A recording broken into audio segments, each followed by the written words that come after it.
Welcome to Future Forecast. This is a no-filter podcast where we debate topics that are typically glossed over by the mainstream media. These are handpicked topics that we think deserve a deep dive. I'm your host, Hyena. And this is Fox. And today's topic is green energy and their impact on the world around us. So before we jump right into it, our social media links are in the description, and as always, all our sources are linked below. The points we bring up are our opinions, and unfortunately, due to the way the world works, we need to say that we are not bona fide experts, and the opinions do not constitute investment advice. So take everything we say with a grain of salt. All right, let's jump into it. All right, so we assume that our listeners are at least a little slightly savvy, but just in case, Hyena, I have an article here from the IEA saying that the solar PV deployments will continue to break records with annual additions reaching 162 gigawatts by 2022, which is almost 50% higher than the pre-pandemic levels. And also that global wind capacity additions increased more than 90% in 2020 to reach 114 gigawatts. So from my perspective, the green shift is well underway. And I think at least by 2035, the entire grid will be renewable in most of the developed world. See, I'm not 100% convinced by that. But then again, this is just based on my own opinion. Like, from what I've watched from the news, and also just like from what I've seen over there, and just read some articles, they're saying that it should be renewable by 2050. But this is the whole point, right? We're going to be talking back and forth, and we're going to try and see what makes sense. But anyway, go ahead with what you think. And I think especially the people writing the media articles, they tend to not really understand what they're writing about. Okay, yeah. let's just say. Yeah. And also, the sources they get their news from tend to be like very scholar, like let's say they interview some scholarly expert, some professor. They're very cautious people, right? Yeah. And also government institutions, the letters that the governments put out. They're very conservative. They don't want to promise anything to their constituents. So typically, what they have information that's very conservative, and then they don't understand it really. They don't question it, and they just publish it. And if you look at it from kind of like a logical perspective, if the economics are on the side of renewable energy, which I would say it already is probably economically advantageous, at least to deploy, let's say, solar and wind already, and then maybe even nuclear or whatever. So it's already advantageous. Most people are already starting to deploy these as part of the grid. Yeah. I would say, I think I don't have the statistic here, but I've read before somewhere that almost like 70 to 80% of new coal power plants are just canceled. Like, it's just not economically feasible anymore to make coal power plants. Well, that's the thing, right? It depends on which countries, but yeah, I think this was like in the U.S. Like, there's a few states maybe that still do it because it's like subsidized, the coal and clean coal and Trump and whatever. Not to get political, guys. But what do you think about? I think, is it England? Does England still run like coal powered plants? Because that I'm not 100% sure. Yeah, so I think they probably have still like natural gas. Well, they have a big natural gas reserve. The UK has the Brent, I think the Brent Sea, or no, the North Sea. North Sea. Anyways, and the North Sea deployments is always growing, and they have a lot of natural gas, a lot of oil extraction there. They do have a lot of wind in development. I know that a lot of offshore wind is being developed in the UK, and that's expected to actually power a significant portion in the next, like, let's say 10 years. And just to let you know, it's called North Sea gas. That's the thing. It's apparently stationed also in Scotland. That's why actually there's the separatist movement in Scotland. It's basically because Scotland has all the oil, and they have their slogan, "It's Scotland's oil." Oh, and basically, they're the rich part of the country, bankrolling all of the rest of the UK except for London, which is like has capital markets. But anyway, there's a whole political thing that issue we could go there. With that, let's just stick I don't know enough about UK politics to really give an informed opinion on that one. Honestly, I know it's a thing though. Honestly, I've just spent most of my time just learning medieval history. Not that it's going to be very useful here, but hey, actually, you know what? History always repeats itself, and I think it's very useful to learn even medieval history. Like you can actually see like the bubonic plague and parallels to what's going on now Oh around the my world. People learn for a short period of time, then forget their lessons, and then repeat them. So you're basically saying with Scotland, we're gonna have another Braveheart going on there, but just modern, just modern. I mean, they were very close to separating. It was very, very isn't close. it? It was Yeah. almost as close as, Barcelona, was it Is it Catalonia, Yeah, Quebec. There's been a few a very very close calls. nail and, biter yeah, results. and yeah. the reason some people, well, in the UK anyways, Scotland, decided to stay in is that they were part of the European Union. True. And now that they're not part of the European Union, the whole reason they voted is like nullified. So Exactly. it's possible that in the next few years there's going to be like another counter attack by the opposition, and they'll have a revote, and then they might actually succeed this time. So watch out for that, viewers. If you're in Scotland, keep well. It's gonna get pretty. It's gonna crazy. be rocky, man. Yeah, it's gonna be rocky. crazy. Um, All right, so let's just get back. yeah. to... So I think by Yeah. 2035, like it already, let's say in many places in the country, makes economic sense to only deploy renewables, and the cost curves are actually getting declining. So it's going to get even more and more incentivized to deploy renewables. So let's say if we just say, okay, we're 2021 now, let's say on average a lot of the equipment within a power plant has a 20-year lifespan. Like let's say the power plant itself has a 50-year lifespan, but let's say a lot of the equipment inside will be 20 years, and then they're planning to, let's say, renovate, refurbish some of these, like let's say electrical panels and a lot of the turbines maybe because it's moving, so it has a lower lifespan, maybe 10 years even, they need to be replaced. So what will probably happen is that, let's say most power plants are already old. So let's say, at least I'm assuming, let's say 5 years old. Yeah. So in 20 years, they're going to get to the point, in 15 years, so let's say 2035, they're going to get to the point, they're going to say, hey, it's now time to refurbish these turbines, and it's going to cost us, let's say, whatever, in this power plant, $100 million. And by then, let's say solar power is going to be like, I don't know the actual dollar, I think it's like $1 per. Is it $1 per tile, or is it? Yeah, something like that. Something like that. We should know Yeah, this, we guys. should So for this whole yeah, topic, but maybe you look know, it up. Yeah, Yeah, we're gonna start looking up. But anyways, so if I think the cost declines something like 20% per year or something like that. So in 20 years, it's gonna be like so cheap. They're gonna look at it and we're gonna say, you know what? Let's just close this plant, man. It doesn't make any sense.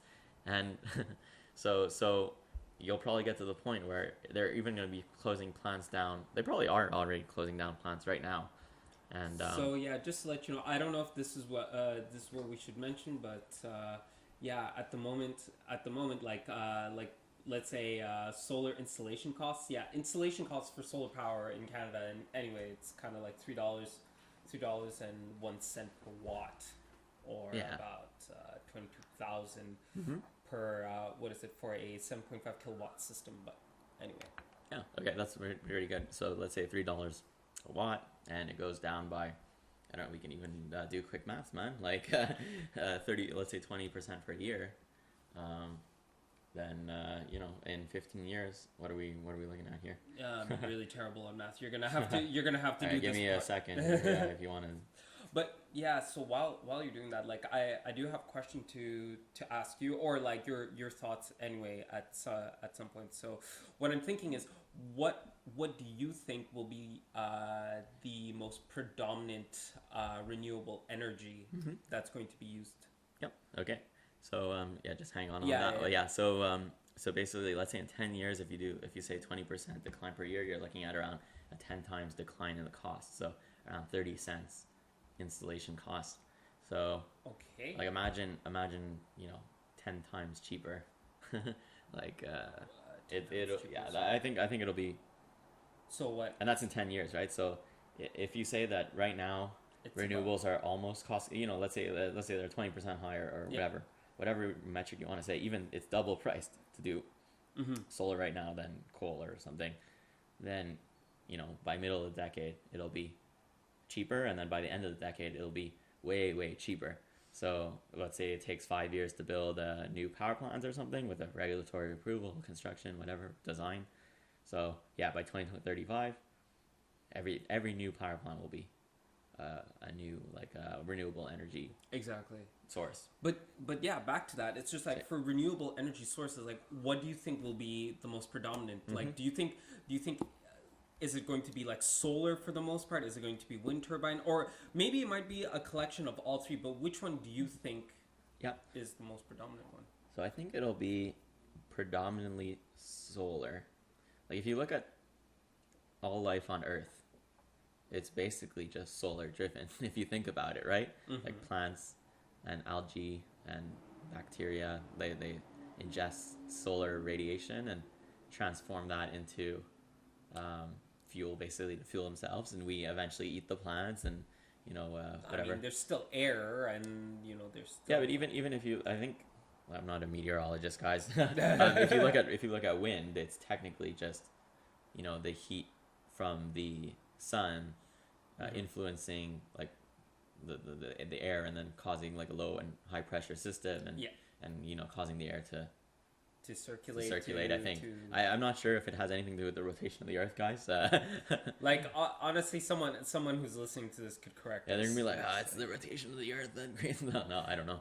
Someone's gonna be mad. It's like, you peasants, what are you guys doing? I have a PhD in in air science. It's like, oh damn, planetary air science.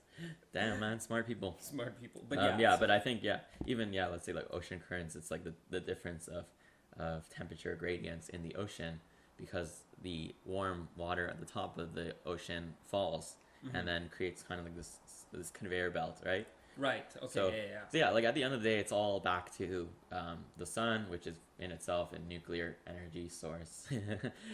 So basically, I think solar will be the vast majority.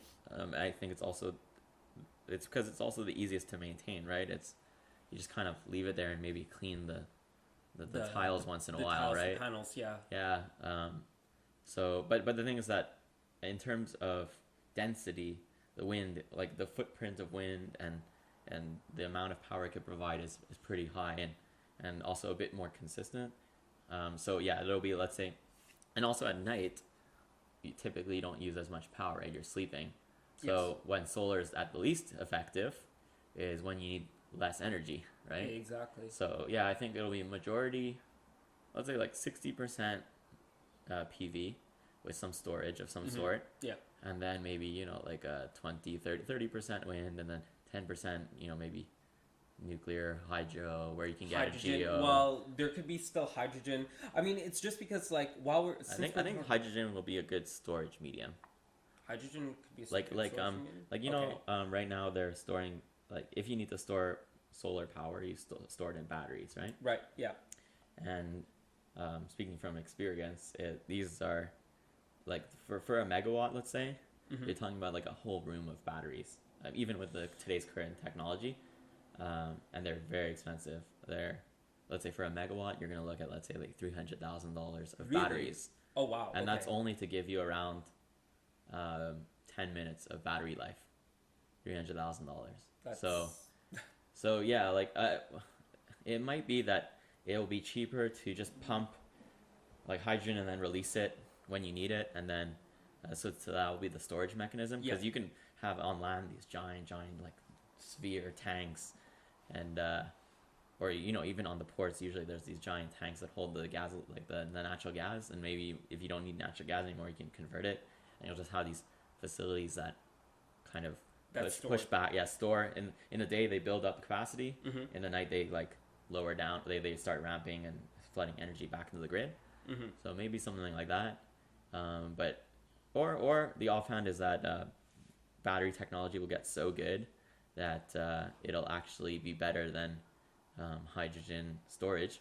I do have actually an article here where they're projecting that there's new technologies of batteries that can actually, of lithium batteries that can actually have an energy density that's higher than hydrogen storage. So let me try and find this. Yeah, so there's lithium oxide dioxide battery.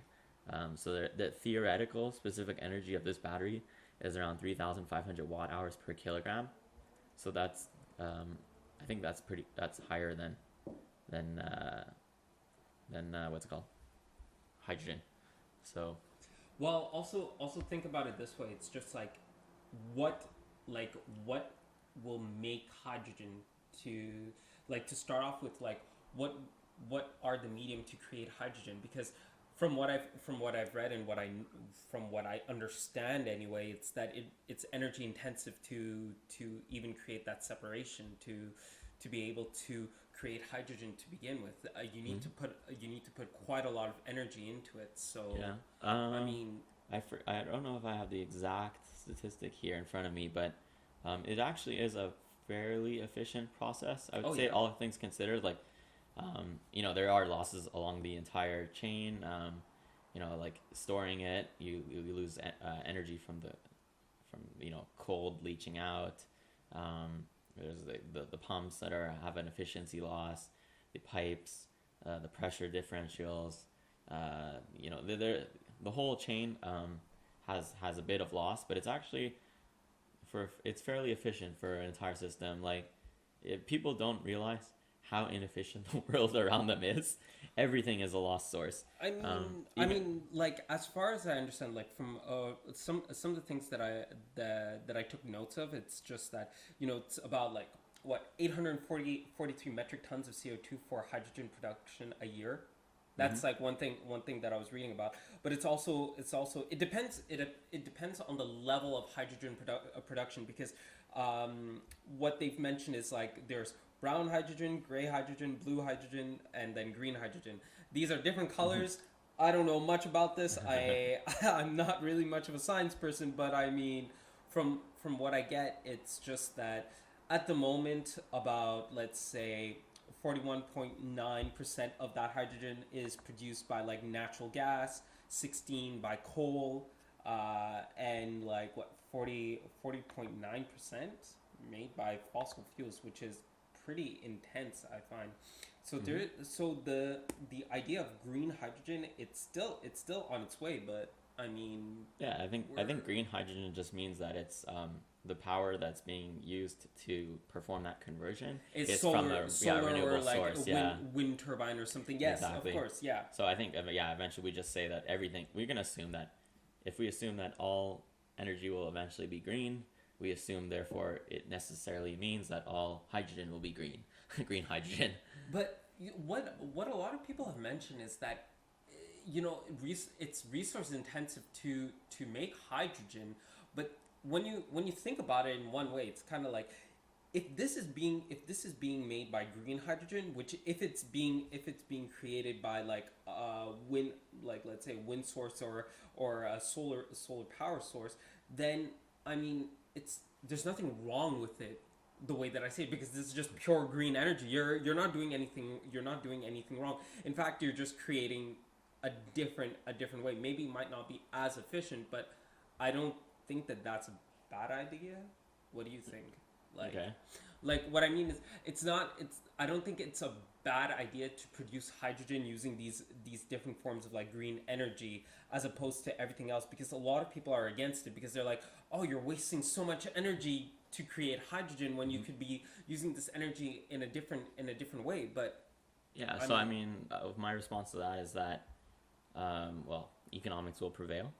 Yeah, if it ends up being that at night it's actually cheaper to just overbuild wind and then not store any energy, it will happen. But I think eventually it'll be just cheaper to store energy in some way. There are inefficiencies with batteries anyways, so at the same time, there's from the how do you call it, the anode and cathode that has a loss. The heat, there's heat produced when you're running batteries. That's a loss. There's the conversion that needs to be taking place when you're charging and discharging, because it's actually a double conversion, because basically batteries produce DC voltage, and the grid consumes AC voltage. So there's a that's pretty big loss. It's like 3 to 5%, like just straight up one way, and then 3 to 5% the other way when you're discharging. Right. So it's yeah. So let's say 10, like no matter how efficient you get, there's already, let's say, 10% loss like built in just because we use AC voltage to do everything. But the thing is, the whole idea of using AC voltage, and I'm not going to... It's basically it's because AC voltage has a better transmission characteristics. You can go longer distance without having to deal with the losses. Yeah.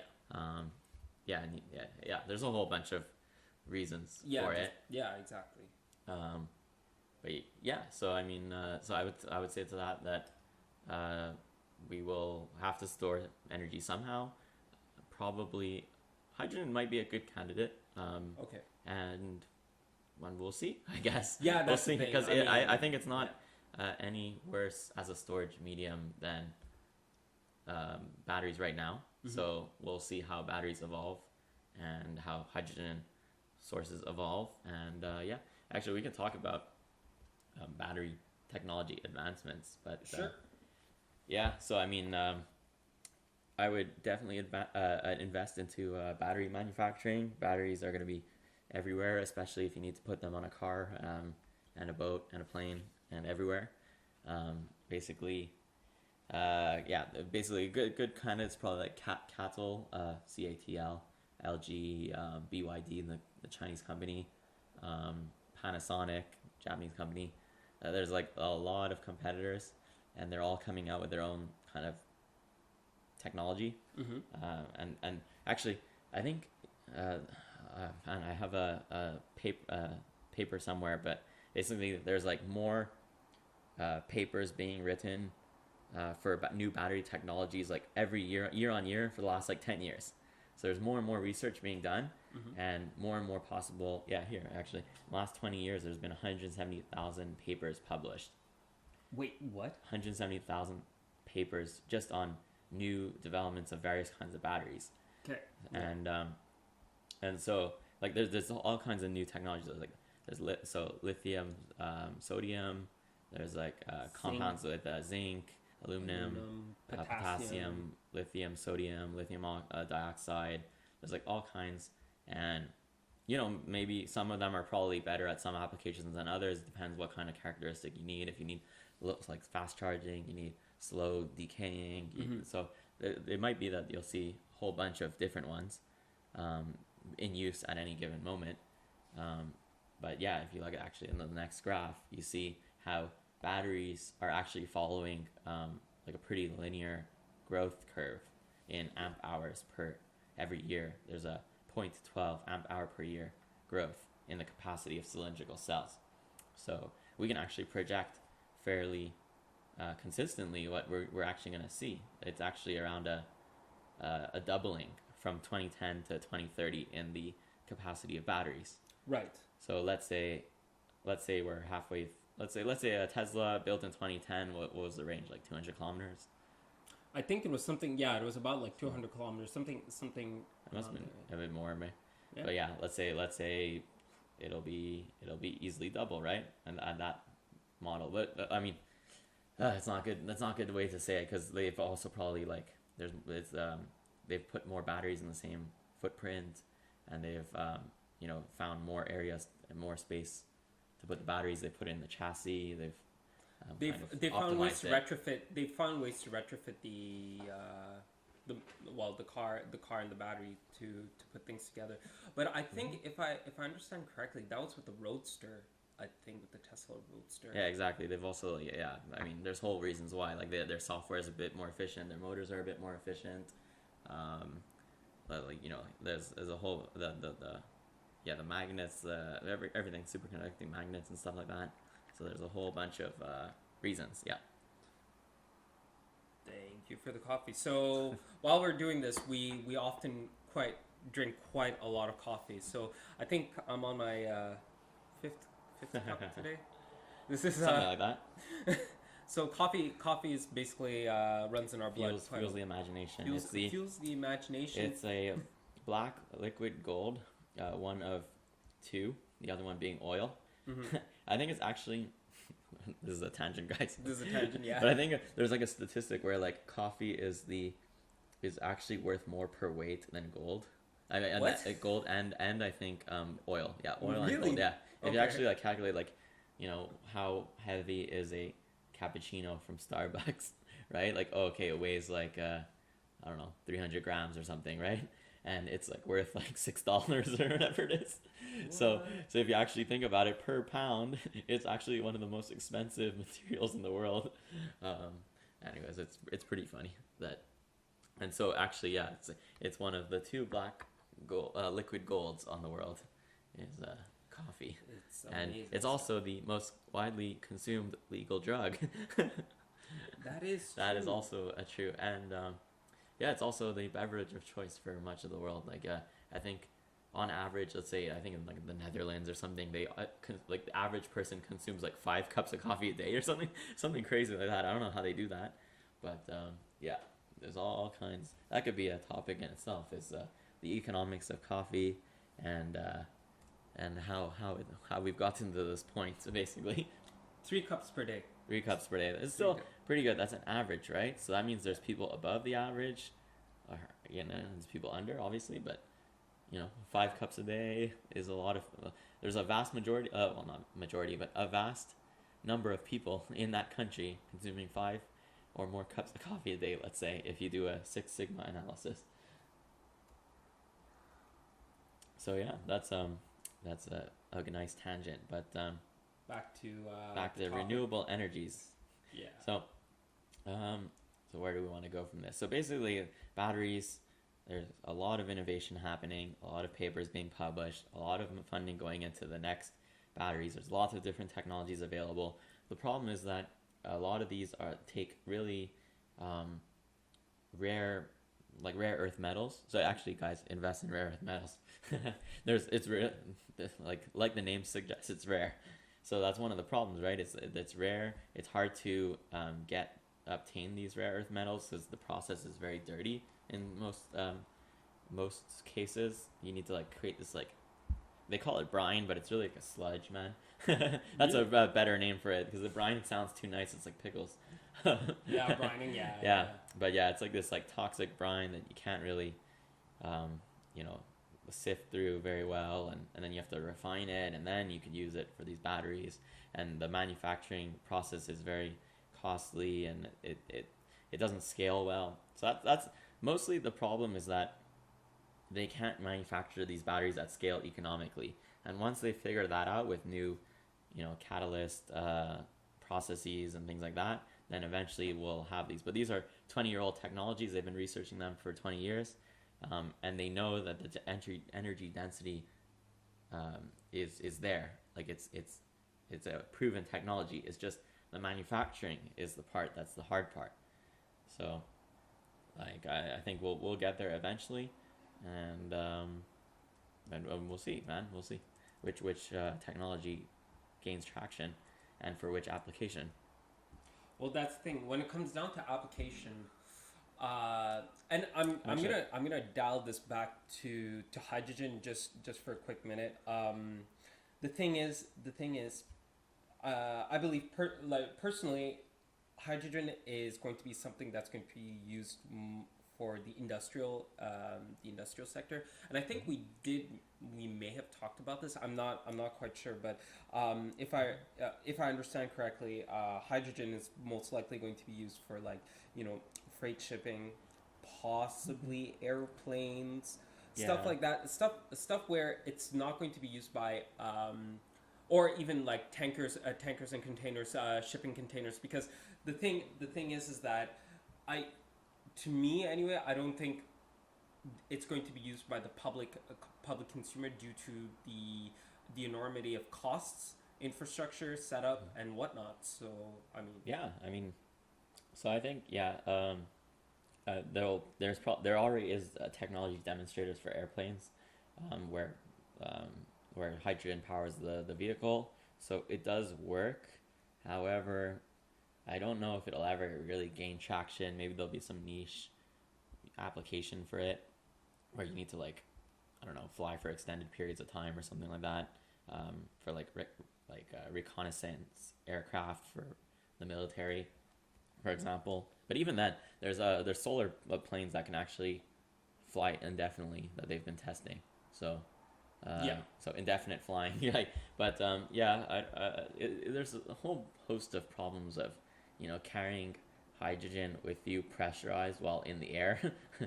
Like for safety consideration, the tanks would probably need to be even thicker to resist the pressure of the air when you're higher up.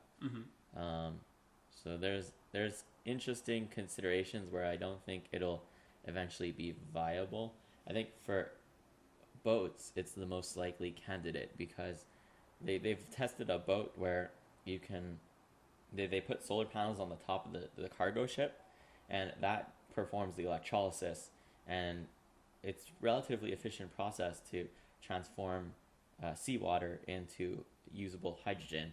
And there's boats, if you have tanks on the boats, it's kind of like they already put natural gas into these boats sometimes, right? So and weight is not really an issue for these boats. So but energy density and the capacity not to rely on weather is more important, I guess. So I would see a use case where maybe long haul freight shipping by ocean is going to be maybe used for also the ports are next to refineries typically.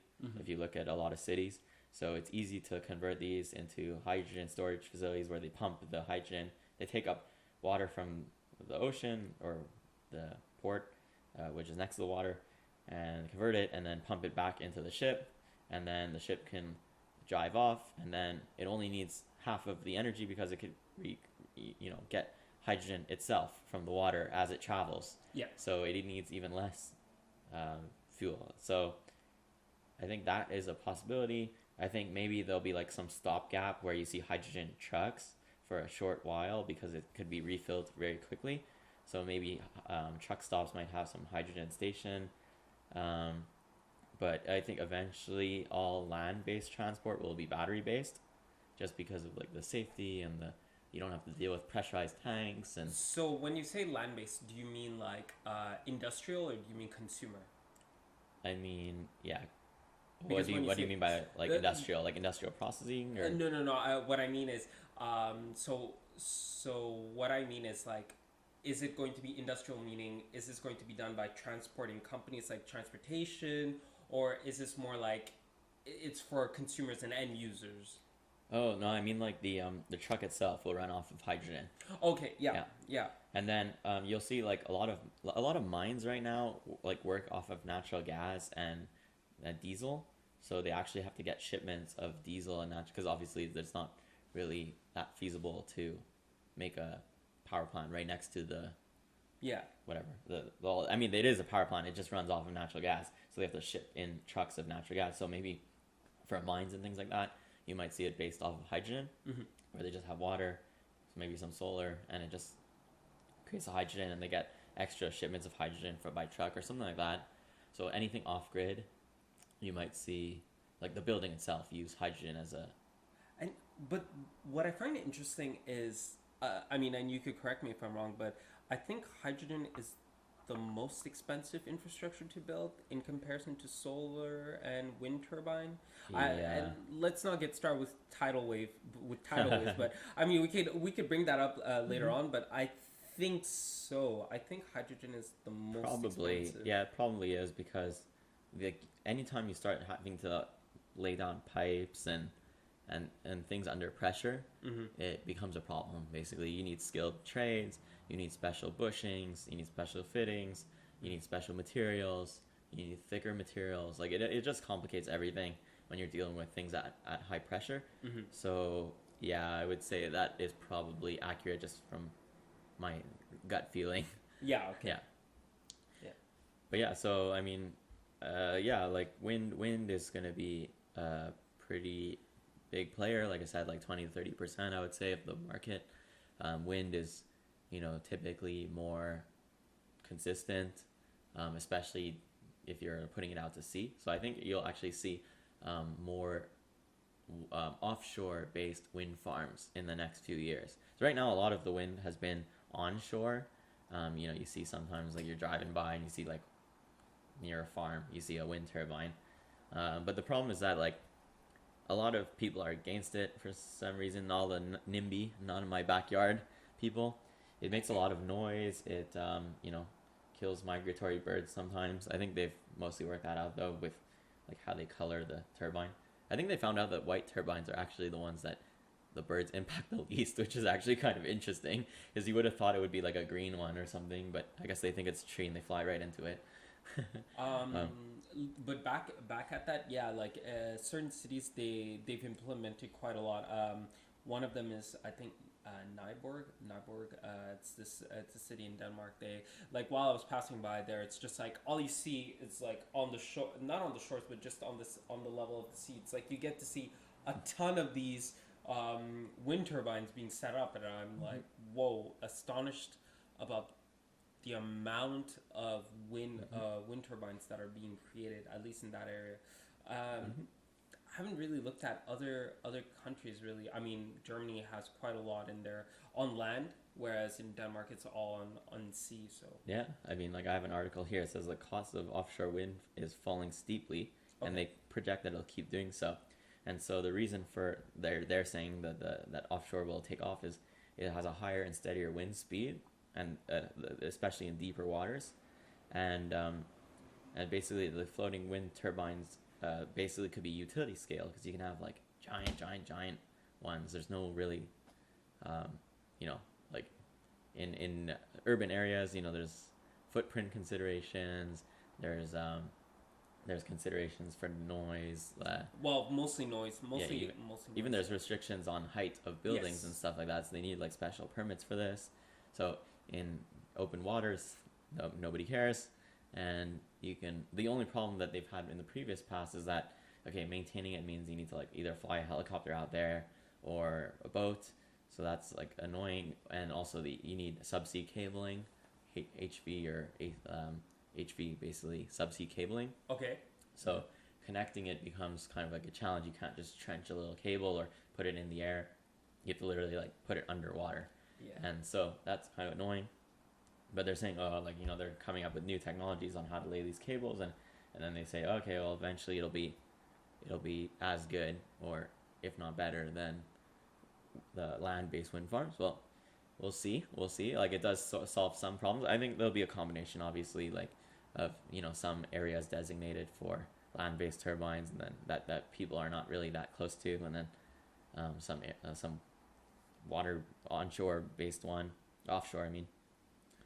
And yeah, so that's a thing. But there's a lot of improvements in wind turbines that are happening. So like I have this roadmap of research priorities, and basically, so they're the turbine scaling and making it more and more lightweight. So there's like composite materials. It's really material-based science on how to reduce the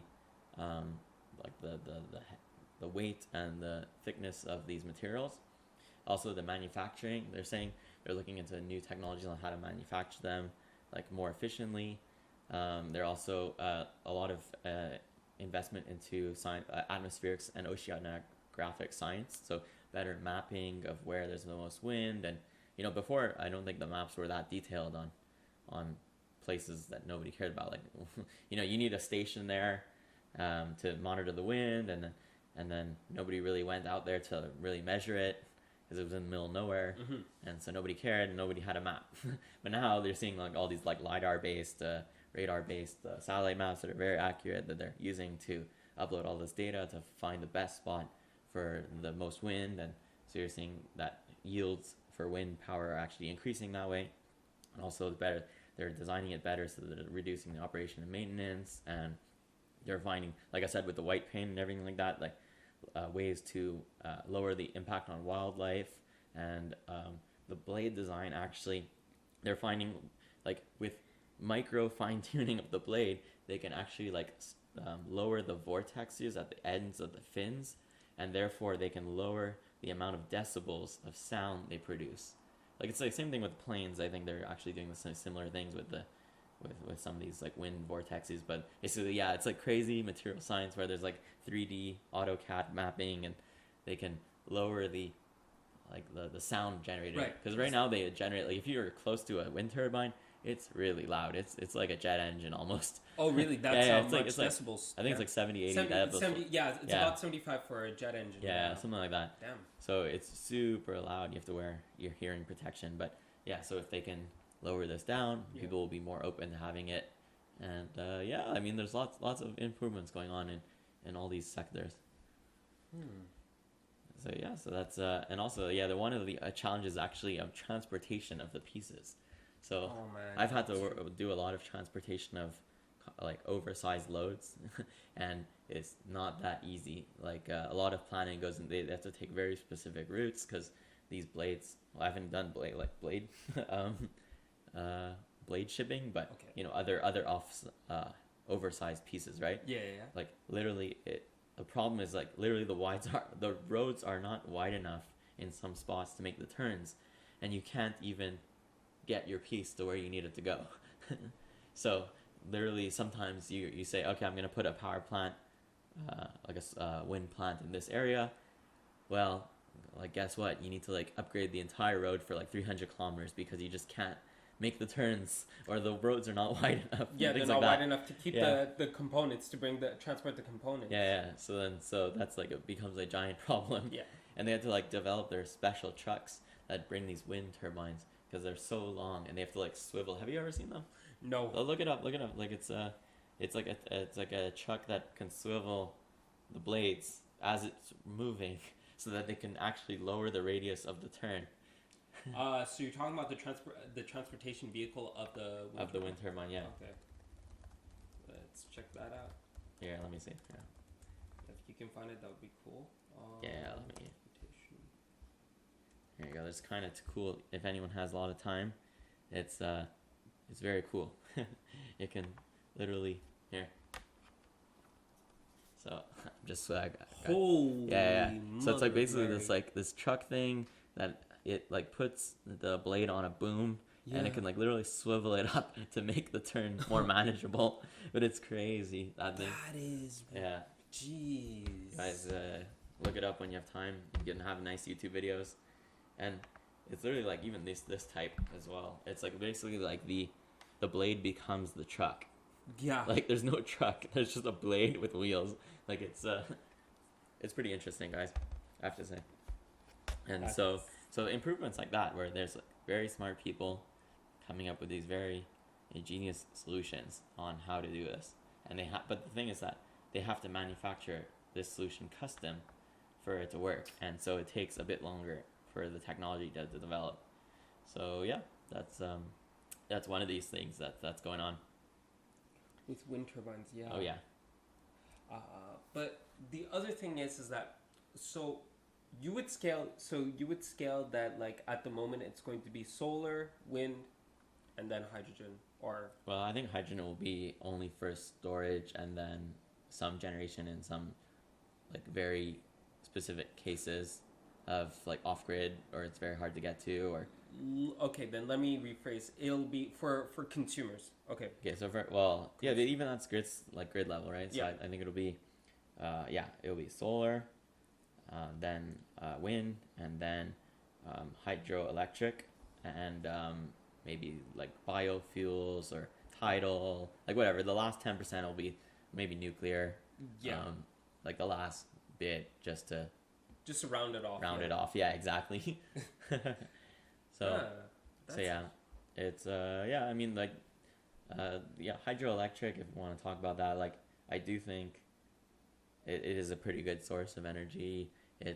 I think most of the rivers in the world are already dammed to capacity. If you actually look at the statistics, most of the places where there's a good potential for hydroelectric, it's already dammed and they're already being used. Mm-hmm. And there's a lot of the problems with hydroelectric is actually political and not necessarily like technological, or like a lot of people point to like wildlife implications because they have to flood an area, but okay, like after a few years it kind of rebalances itself out, the ecosystem. So it's I would say short-term I problem. mean, it depends. It depends, right? Like it depends. We would need to talk to someone who's much more, who works in that field in a sense.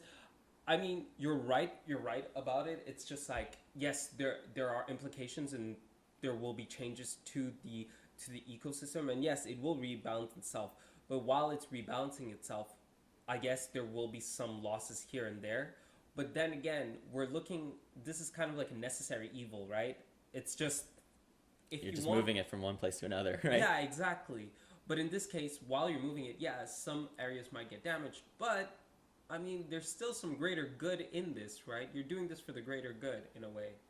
Yeah, I mean, there's the argument to be made Yeah. if humans are good for the planet or not, if you want to see it like that. Yeah. But you know, survival. We are just, you know, animals at its core, and we're doing our best to propagate the species and survive. So we are also completing the animal kingdom, and if you want to think of it like that, so we are the most adapted life form, I guess. Yeah. But yeah, back to hydroelectric. Yeah, like basically a lot of the things that are stopping additional hydro from being built is political, really, if you want to talk about that. So there's a lot of areas in the world where there's no dams, and there's a big potential to dam up the river. However, doing so causes a big problem with country to country, let's say. So just one example is China damming up the Mekong River, well, the sources of the Mekong River, like further upstream in the Himalayas, basically. And so what's going on is, yeah, they're generating clean power for themselves. However, the type of hydro plants that they use are not the pass-through kind, where it just let all the power go through. It's the ones that hold back the water. And so what they're doing is they're using it as like a political weapon for to Vietnam and Cambodia. I think I'm not sure if the Mekong passes through Cambodia, to be honest. But yeah, they're basically holding back water, and they're using it as a political tool, saying, but under the guise that they need it to generate power, saying, our citizens need clean energy, that's why we built it. But in reality, or as a side, you know, as a benefit to both, is that they can use it as a political tool. They hold back the water, and then the crops in Vietnam fail because they can't get all the water they need to grow their rice. So, and you see this like all the time, like in the Congo River, they have the Inga Mega Dam project, and basically the problem with that is that Congo, like I think 90% of Congo doesn't even have electricity, like of the people in Congo. I think it is, or I think the Central African Republic is maybe the poorest country in the world, but Congo is definitely one of the poorest countries in the world, where the vast majority of people are like living on a few dollars. You know, it's like one of those, like in the 90s you would see the commercials like, oh yeah, Africa lives on $1 a day. That is not true in most of Africa anymore, but it is still true, I think, in the Congo, and it's one of the last places. And yeah, so this mega dam, the only person it'll benefit, because most of the people in the region don't have power, it'll only benefit diamond mining companies and gold mining companies and silver mining companies, it's like a cartel. So there's that one, and then Ethiopia is damming up the Nile, the Blue Nile, I think it is, or the White Nile, I forget which side is which. And they're basically holding Sudan and Egypt hostage, because obviously those are both desert countries with the only way to get anything done there is through the Nile's flooding. And so if they hold back the water, the Nile doesn't flood anymore, and they can't feed their people anymore. And Egypt is a very large country. It's almost, I think, 100 million people. And so you're basically holding 100 million people hostage. So there's that one. There's I think also, yeah, the Amazon River they want to dam up, but the problem is that it's always like in the middle of these like tribal rainforests, like owned by tribes, right? So basically the tribes are really pissed off, because you're basically ruining their whole life in order to provide power to the urban folk. So and you see this also in Canada too, with the Inuit and Métis, where they dam up all these rivers, like East Main and up north, and basically they end up passing it by kind of bribing the politicians, saying they're gonna create some jobs for these like Aboriginal people, but then Does yeah, it does. Like it probably does. It creates like maybe 50 jobs or something. Mhm. But then it ruins the lives of like 500 or 1,000 or whatever for the, let's say, greater good, quote unquote, of Canada or the U.S. or whatever, right? Yeah. So then it's very political. So that's the problem with these giant infrastructure projects that solar and wind really don't have, because it's more distributed, the impact, right?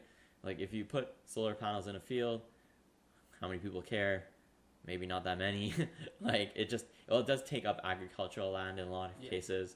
So that's why there's projects in Morocco, for example, in the middle of the Yes, desert that's true. that are That's true, very, eh? and in Nevada, I think Nevada and New Mexico, Nevada where they and New say Mexico. like if you cover like a certain percentage of Nevada and New Mexico with solar panels, you can actually power the entire U.S. during the day.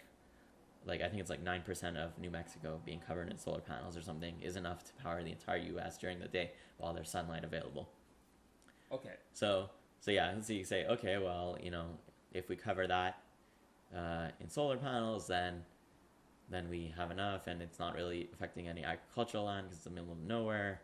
And But then this 9% of land. So this is in the middle of nowhere, right? So no one actually technically lives yeah, there. I mean, there are probably people like there are the Navajo people, I think, that own a lot of the land. Right. So there's a political situation involved. Yeah. But another thing that actually is, well, let's on the topic of PVs, Yeah, photovoltaic, is that I think they did a study where it's like if you cover all the roofs in the world with PV cells, then you actually have like enough power to like power the entire Earth 10 times or something like that. Because Really? like think about the amount of roofs in the world that are doing nothing. They're just exposed to the sun. And actually, that's like when you're designing roofs, because I've designed roofs in my life. One of the considerations is how reflective the surface of the roof is, because you're absorbing so much sunlight into the roof deck that you're actually like causing a heating problem to the units, and you need to cool it down more. So Right. if you actually put white roofs, it reflects higher amounts of sunlight, and therefore you don't need to cool the building down as much during the summer, and therefore you save energy, right? Yeah. So now you can say, oh, well, we're going to just put solar panels. Mhm. It's going to absorb the sun, and you don't really need to worry about heating up your building because it'll just absorb the sun into energy. So that's a thing. And also there's actually, if you scroll down into our notes here, Yeah. there's actually a lot of buildings being built now. Well, not a lot, like let's say some just as technology demonstrators, where the windows themselves are solar panels. So they're cadmium telluride solar panels, and so they're clear, like they're semi-transparent, but they actually capture energy. So imagine all windows creating power for the units. So now you're talking about literally the roof, the walls. This is literally 5 sides of a cube out of Yeah. 6 that are generating power for you. Well, that's the thing, right? Because like these days, what they're trying to do is they're coating the windows with a type of photovoltaic film, which will then act as a way of absorbing that energy. So it's kind of like it's not wasteful energy. It's like wherever the sun is going, it will then start taking energy from there, harvest that energy. So yeah, it's amazing. So yeah, exactly. So imagine like it's not just the roof footprint, it's actually 5 times, let's say, the roof if it's a perfect cube, which building's not necessarily, but Yeah. let's say 5 times the surface area. And if you're saying that just the surface area of the roofs can power 10 times the world, imagine 5 times that surface. So But then, what's the cost? Like, what is the cost? Do you know what's the cost of, let's say, like these windows and whatnot? Or it's probably more expensive than a regular solar panel, Yeah. but obviously the cost will decline. I think the main problem with them is that they cabling them is like kind of annoying because you have to run cables. Like obviously the power goes to something, right? Yeah. So you have to bring it, let's say, to a battery bank or something, which means every window now has a cable back to a battery bank somewhere, which is just like extra work, to be honest, extra copper, extra aluminum. But this is just but it's more like just the initial installation Yeah, that's exactly. going to be an annoyance. But if it means that you don't need to do some replacements, like if the maintenance window for these windows, it's like every 10 years or 5 years, I Yeah, well, I think the maintenance for like that's one of the main advantages for PV is that there's almost no maintenance, right? The maintenance is mostly on the storage medium, like the batteries, mm-hmm. and then you maybe sometimes you have to scan the, the contacts and the how do you say, like the fittings of the cabling, the ends of the cables, to make sure Right. they're not overheating and they're torqued properly, and things like that. And then also cleaning the solar panels, like power pressure washing the panels to make sure they're not dirty. But there's no moving parts, so that's why they fail a lot less. Like, it would be very weird to me if a solar panel like fails within, let's say, 10 years even, because there's nothing really.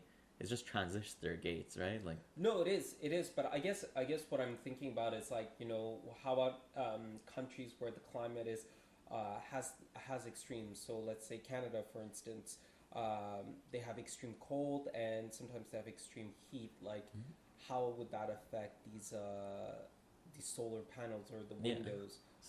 So well, let's go with, okay, one at a time.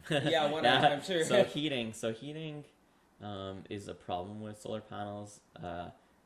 So they actually make the solar panels not absorb as much as they could. Mm-hmm. It's actually lower efficiency, just because that is the concern, is that they'll heat up so much, absorb so much energy that they become like 60 degrees Celsius and melt.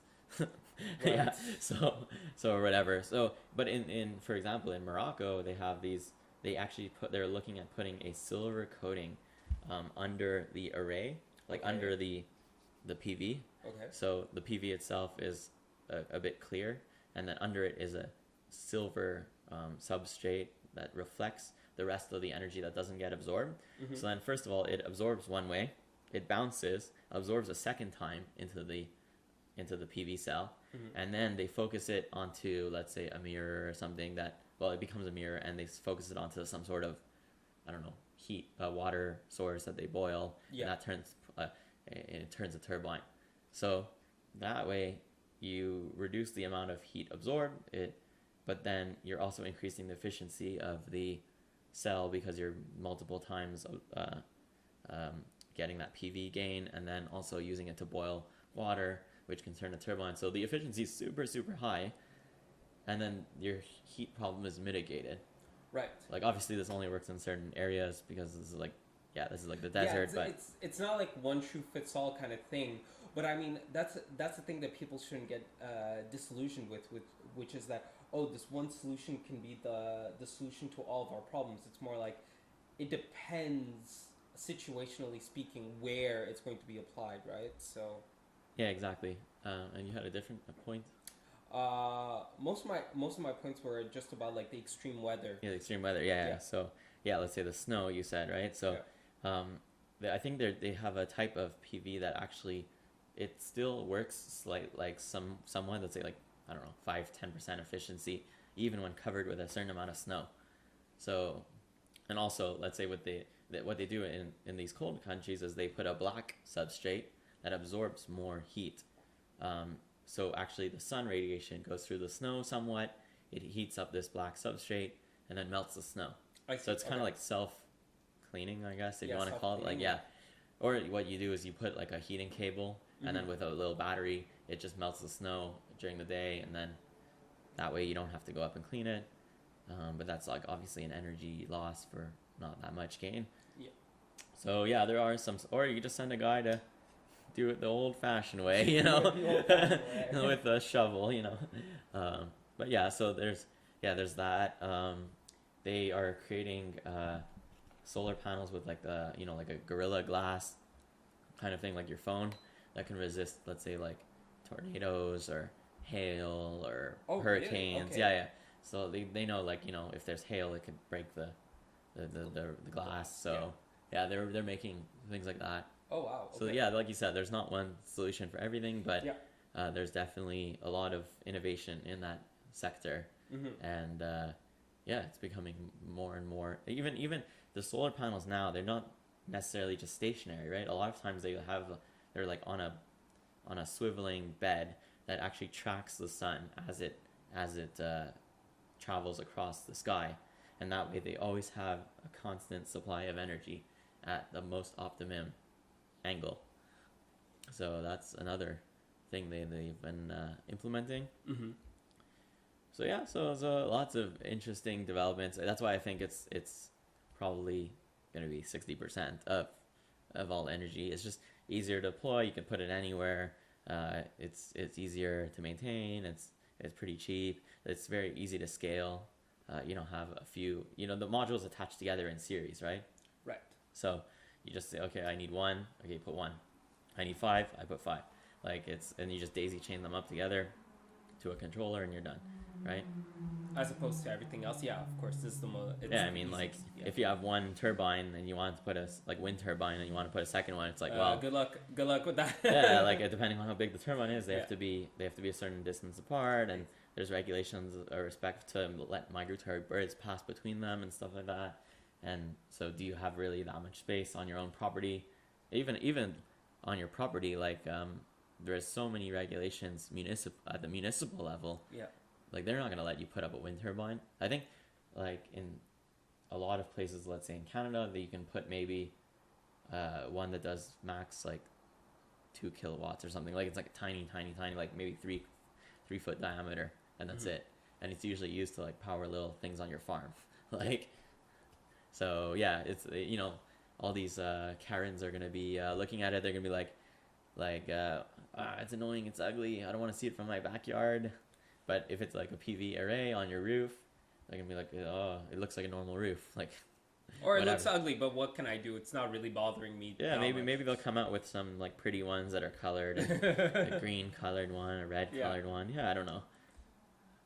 But yeah, let's see. So I think we stabbed quite a lot of solar in this. Maybe we should talk. Do we want to talk about tidal? But yeah. Yeah, I mean, tidal is just kind of a variation on wind, where you're using ocean currents, and it's kind of the same technology, but underwater, I guess, waterproof, and then it's the usefulness is that the ocean current doesn't really vary that much, throughout the year, so you're just kind of getting constant power. Yeah. But the problem is that, yeah, again, it's underwater. You need scuba diving trained electricians and stuff to go maintain it, and it has to be in the middle of nowhere. So you bring your boats out to the middle of nowhere. Make sure that no animals, fisheries, and it's very deep, and like you said, the fish get hit by the blades, I guess, or. Is it done by blades, or is it done because I mean, from what I saw, it was just a bunch of paddles or it's those old steamships from the 1880s. Yeah. Yeah, and had those red paddles. Oh, okay, it's kind of like that. Yeah. Well, I've seen models like that where it's kind of like that but underwater. I've also seen the blade ones where it's underwater. Mm-hmm. It looks like a blade. And then there's also ones that kind of go up and down, and they bob up and down with the water. I think I'm talking about the up and down, the bobbing ones. Yeah. Yeah, so there's those as well. There's all kinds of stuff. There are different variations of titles. Yeah. So okay, yeah. But I don't think it'll be that much of the composition of the grid. I think maybe in a few areas it might be useful. It's complementary. Yeah, it's complementary, but is it really going to be massively used? Probably. It also it complicates shipping lanes. You have to make sure the ships don't hit it. You have to. If it's in international waters, who owns the rights? Can you actually do it? So yeah, I mean, it's going to be minimal. It's like you were saying, it's 10%, 5% of. Yeah, exactly. That's what I think. I mean, if someone thinks I'm wrong, chime in the comments. Yeah. But maybe we should talk about the EV component. The EV component, yeah, sure. Yeah. So basically, we're last episode. Check it out if you haven't. It's awesome. We talked about autonomous vehicles and kind of at the same time EVs that we think are going to be the dominant form of terrestrial transportation. And so what comes around with it is a bunch of problems as well. So now you're going to be charging your car at your house, so your house needs to it will be consuming more power, and therefore the grid is going to be a bit more strained because it's not used to this load, right? So so basically, in effect, is that instead of all the energy being consumed higher up at the grid, like at the utility level where they're next to these, fuel, like refineries, basically, it's being shifted down to the local level. So you might have to upgrade all the lines, the power lines in your area, upgrade the substations in your area. So that's going to be like a pretty big cost, right? And that's going to happen whether the utility is prepared for it or not, because unless the utility says, hey, our grid is strained and we're actually going to charge cars that are charging at like double the rate, and then you might see it take longer to roll out like vehicles, the fleets of vehicles. The fleets of vehicles, which would kind of suck. But there's so much push for green energy that I don't know if that'll really take off in many places. But basically, so people will be incentivized to actually put solar panels on their roofs to charge their cars and to charge their houses. And that way, now the grid is like so messed up. Like we've been designing grids in a certain way for 100 years. And now suddenly it's complete. The power profile that needs to be adhered to is completely off, where the power is being generated at the house level, and there's tons of demand at the house level, and the batteries that are being charged are actually like a leading power factor, not a lagging. Lagging is mostly motors, your oven, the induction based loads, right? So the whole grid, which is set up for inductive loads, is now actually leading. So you actually need to like the utility needs to get rid of capacitor banks that it installs. So there's a big shift, and so what you might see is the idea of V2G or H2G, which is vehicle to grid or house to home to grid. So where they actually can, like the utility can say, okay, instead of all this like regulation and we don't want you like messing around with this, we can actually just like pay you to send energy back to the grid during peak hours, and therefore we don't really need to reinvest all the money to redo the whole grid or a portion of the grid or whatever, because we can now pay you to become a peaker plant, essentially. So a peaker plant is power plants that are basically on idle, and they only ramp up during, let's say, the evening or the morning when you have the most power being used. I see. Yeah. Okay. Which I think was like 20% of all power being consumed. It's usually these peaker plants. Like it's like 20% of the capacity of the grid is peaker plants, basically. So these peaker plants, so you said that they're there on idle and they're waiting for when there's like a huge load. So actually, the crazy thing about it is usually they're like some coal or natural gas power plants, and they actually run all day. They don't shut them off and on. They actually just shut they just close the like the tie to the grid when they need to put the power on. So basically, you're just turning a turbine all day, and you're generating CO2 emissions, and the power is just going in heat off into the sky, which is crazy. And then so basically, and it's only like, let's say, a few hours a day where they actually close it, and because it's not economical to ramp the production down and close it completely, because it takes a few hours for it to ramp back up. So it's not there when you need it, the demand. Like it's not on demand. Yeah. So it takes like a few hours, right? And this is with traditional. Yeah, this is how the grid is traditionally done everywhere, basically. Okay. I can't think of any other place. I'm wondering, like with renewable energy, it's like how long would it take to ramp it up? Like, let's say you were to shut it down for X and Y reasons. Let's just go with that. Like, how long do you think it would take just to like ramp that up in comparison to like? So you mean like, so let's say you're saying that it's H2G or V2G. Yeah. And it's like being used to shave the peak off of this energy grid.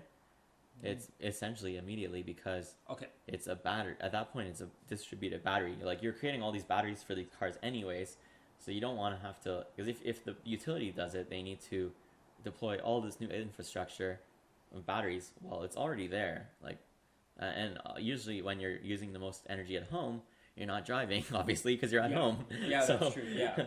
So it makes sense that you can actually just like, so it's just all software at that point. You just say, well, there's like a bit of hardware component at the home level, which is, you know, like a Tesla Powerwall. Yeah. Like they need to buy those, but they need to buy them also to have the battery backup for their house, so that they can power it at night. So it's kind of already there, and you can just, it's literally software where you subscribe to a service, and the utility will just literally on command tell your phone or your home via your phone or whatever, if you're on Bluetooth range or whatever, and it'll say on. And literally there's a contactor in your Tesla Powerwall or whatever other Powerwall you have, that starts sending energy back to the grid immediately because it's battery. There's no lag to do this. So it's instant, and you can say, oh, well, we only need like some people. So you can actually say, oh, I don't want to subscribe at this time. I only want to subscribe at midnight. So they might say, okay, well, you know, a portion of the people get a higher rate because they're at the peak time. They don't need it. They've subscribed at that time. They get turned on, but you don't get turned on because you're only subscribed at midnight because you want to charge your car all day and whatever. So, you know, they can actually select which which group wants to go when, and that way they can actually have like a whole coverage. Okay, that's actually neat, the fact that they can do that. That's actually Yeah, exactly. Like, I mean, eventually, like, everyone needs to install these walls and batteries. Well, I mean, as long as the car is plugged in, you can do V2G. So let's say but it's kind of annoying because then you're like not charging your car anymore. It's reverse charging the grid, right? So the reason it's plugged in is because you want it to charge, unless it's at a point where it's already fully charged, and then you can just kind of power it back to the grid. But that's why it's like we need those power walls to really be the most effective, I'd say. Yeah, to power it up, and then from there. But I mean, either way, it's kind of like the owner would need to just start charging the minute that they start parking their car, and then once it's fully charged, then it should go to the grid. Yeah, which is typically what you do, right? Like when you go home, the first thing you do is you park your car, you plug it in. If you're a responsible adult. Yeah, if you're responsible, and then well, you're gonna want to do it because you're gonna get money for it, right? That's true. Okay, that is a good incentive. It'll actually be more money than you are paying in power, right? Like the utility's paying you, so you're gonna make money off of it, and so you're gonna. And I don't know how long it takes to charge a car these days, depending on the model of battery and the voltage at your house and the model of Powerwall. I believe it's about 3 hours. Yeah, if you have like a Tesla, like that. Yeah, it's mostly I'm talking about. Yeah, like a high voltage charging one, maybe like a higher voltage, not high voltage really, but so let's say 6 hours, right? So you charge it, you come back home at 6 p.m., you charge it till midnight, and then from midnight on, it's already fully charged. So maybe you can do 4 hours, releasing it back to the grid for 4 a.m., and then it'll start charging again from 4 to 6 a.m. or 7 a.m. so that you can have that fully charged car when you need to drive. So something like that, right? So yeah, I mean, we'll leave it up to these smart people to figure out the best scenario, obviously. But you know, it's just like an interesting idea of how to shave the peak because you have all this infrastructure that's already deployed, and you don't want to have to double up everything. And you know, people can benefit from that, and the utility can benefit from it. So it's like a win-win all around. So, aside from that, I mean, what else should we... So let's see, we've talked about PV, we talked about wind, we've talked about hydrogen, okay, there's an interesting few last topics maybe before we start wrapping up, but biofuels. So it's an interesting area. So they're actually doing like research where like I was saying back at the beginning of this podcast, where sun powers the whole world, right? Yeah. Like what if, like, you know, there's like there's phytoplankton, algae, and all these things that, you know, absorb microbes that absorb sun, even plants that absorb sun and create energy out of it, right? So what if they could, I don't know, feasibly, like this is like a what if scenario where they make tanks of these algae and it creates a small amount of current because these algae are absorbing the sun, and then you can actually harness this small current being injected into the water, and then you know, basically power the whole grid basically of algae, right? Yeah, so they've started like they have like in the labs this actually is a thing where they've been able to, it's obviously right now it's like in microcurrent, right? But maybe one day they could find some like genetically modify these algae and have these high producing blooms that would be in a tank, and then so it's kind of like solar at that point. Like, so then you can argue that, oh, why are you doing this intermediary step when you can just do solar? But it is like an interesting possibility. It's an interesting possibility, and once again, it's like you have to test it out and see if it's worth trying that out in comparison to just relying only on solar, because at the end of the day, we're experimenting. We've reached a point in our society where it's kind of like, why don't we just try different things and see where they all fit, where the pieces fit in this puzzle that we're trying to build. So Yeah. biofuels using algae and cyanobacteria could be a possibility. Yeah, exactly. So that's a very interesting niche, and that's cutting edge stuff, guys. That's really experimental, but you know, it's interesting. And then I guess like the last thing maybe we could talk about is nuclear, because I think nuclear is basically, I would say it's pretty I think it's pretty renewable. Like, it's, you know, like people say it's not really a renewable energy source, but like I said when we were talking about again, like the algae, and like it all comes back to the sun. The sun's just a nuclear energy source. It's performing fission, so and then there's also fusion, which will, you know, you can argue it'll never be created. The fusion reactors, it's always 20 years away, but yeah, so you know, nuclear power. You know, there's always roadmaps for more and more safer reactors, and basically you're just turning a steam turbine, to be honest. Like at the end of the day, it's basically like a microwave in a giant building. Yeah, like, makes sense. You're boiling water, so it's like, you know, I think it is a good energy source. It's pretty safe.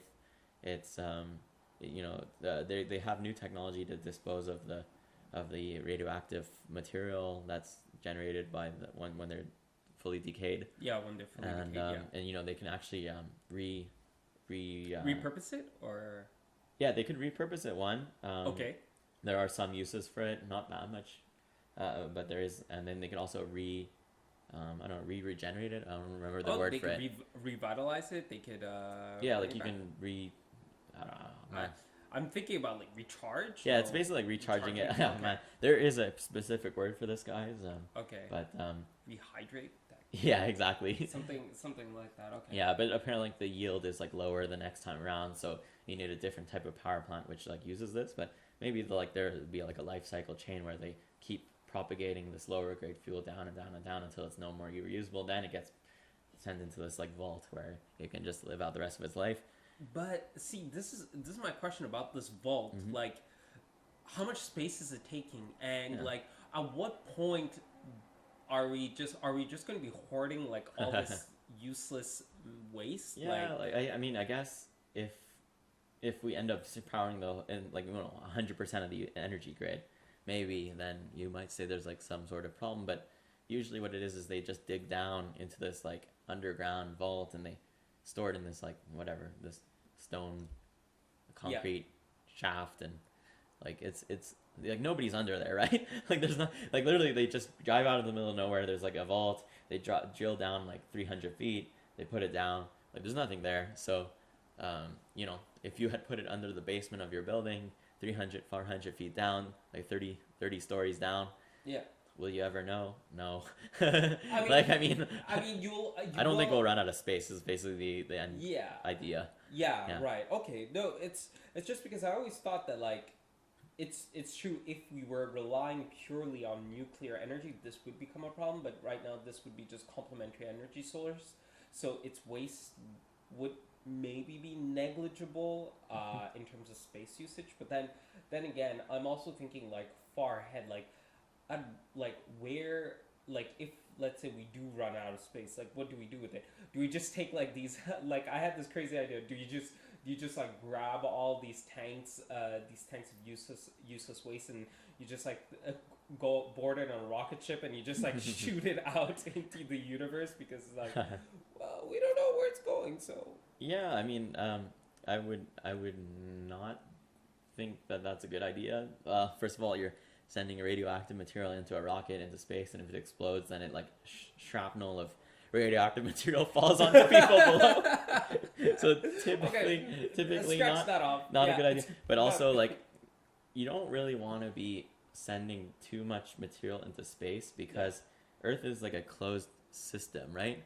So as long as it's in the Earth, you're not losing energy. Well, that much, let's say, energy to space, right? Mhm. So there's probably like they'll probably find some, I don't know, bacteria that can like decay, uranium, whatever, spent Right. uranium. Eventually, one day, let's say that's like the idea is that they might develop some technique to unradiate, disradiate. I don't know how to disradiate the uranium. Yeah. Like you can transform the uranium down to some sort of stable element that's not radioactive, and then maybe you can convert it into something else, and then your chain of energy is complete, and you're not really losing it. Because like throwing material out into space all day is really not a good use of energy Yeah. or material or anything really. Yeah. So you kind of want to avoid doing that as much as possible, basically. So yeah, I mean, maybe they'll just, I don't know, gather all of it up and put it in some sort of chamber that absorbs radiation of that spectrum, and then it generates some small amount of current, even though it's just kind of sitting there. I don't know. Maybe. I mean, who knows? It would be good to know if they're capable of doing something with it. But Yeah, I think I need to do more research onto Yeah. specific compounds of spent uranium and how it reacts and things like that. But I'm not an expert on that. yeah, of course. But yeah, so that's I think we've kind of gone through the list of Things we wanted to most of the topics of renewable energy. So I don't know. Is there any closing sentence? Well, actually, let's see. What would you invest in if you had whatever $1,000 to put? What do you think after talking about all these things? What are your top investment picks? I would still invest in solar panels only because it's a reasonable investment to go with, just because you've seen the tried and true effect that it's working alongside pretty well. There aren't any issues with it. So are you gonna invest? So let's say when you say you're gonna invest in solar panels, are you gonna invest in Solar City. yeah, like the company that deploys the solar panels, the company that manufactures the solar panels, like a Panasonic or something? Are you gonna invest in the company that mines the silicon to create these panels? The utility that deploys these panels. There's a lot of opportunities there. I mean, there that's are why a lot I of want our options. viewers to think about this, because there's a lot of potential there, and I don't think there's necessarily a correct answer to this. I think you can make money a lot of ways, but I mean, you know.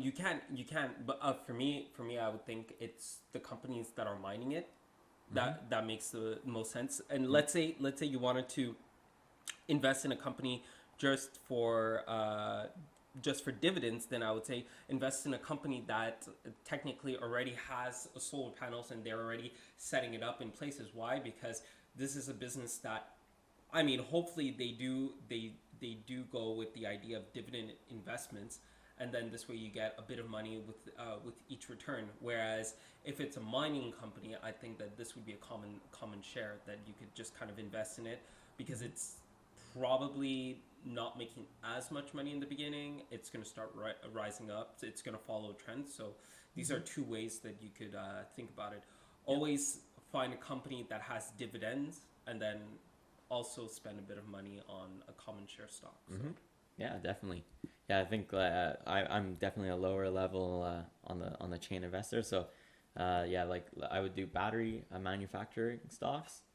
So because basically, like a battery manufacturer, if you pick the right one that has the right chemistry in the battery that really achieves scale, you could gain a lot of like multiples of returns, right? So, but then it's also hard, and you have to be really down low on the chemistry and the applications, and so it is harder to pick. It's a long shot, but the gains could be many times greater, right?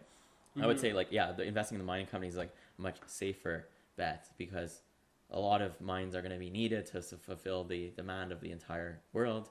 So you can have a lot of different mines that are operating relatively well, right? Yeah. And then the other thing I would say is, yeah, investing in the photovoltaic manufacturers, like the silicon wafer manufacturers and things like that. So any, like the chip, you know how there's a chip shortage, it's kind of the same deal. They're usually many companies that are doing similar. They're manufacturing the solar panels themselves. Right. So it's kind of the same idea where you're going straight to the manufacturing level, because manufacturing is a high value added activity, and it's an activity that takes a lot of technology and expertise and a lot of research. Right. So there's a lot of pent up value in that activity. So yeah, that's my take on that. But yeah, I think so, guys. I think that's a good segue to end it there. Yeah, I think we should end it there. I mean, And thanks for listening, everyone. You've been a great audience. And as always, this is Fox. And this is Hyena. And thanks for tuning in to the Future Forecast channel. And we will see you on the next episode. All right. See ya.